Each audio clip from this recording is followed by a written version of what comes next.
மாசி மாத பௌர்ணமி நாளில் நாம் செய்ய வேண்டிய பரிகாரங்கள் என்ன? பௌர்ணமி வந்து சந்திரன் பலத்திருக்கக்கூடிய நாள்.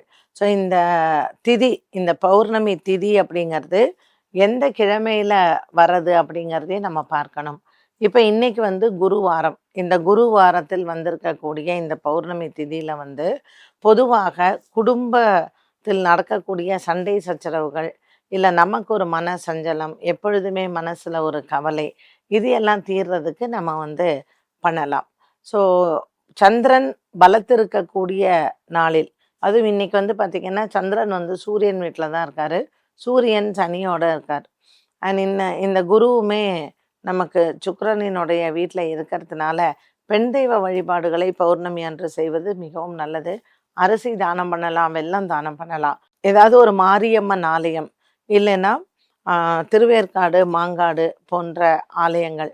அங்கு போயிட்டு ஏதாவது நம்ம கையால ஒரு நெய் தீபம் ஏற்றுறதோ, யாருக்காவது வஸ்திர தானம் பண்றதோ, இல்லை யாருக்காவது அன்னதானம் பண்றதோ, தானம் செய்து தீபம் ஏற்றி தெய்வ வழிபாடை செய்யும் பொழுது, நம்மளுடைய கர்ம பலன் வந்து அந்த கெட்ட கர்மா குறைஞ்சு நல்ல கர்மா அதிகரிக்கும்.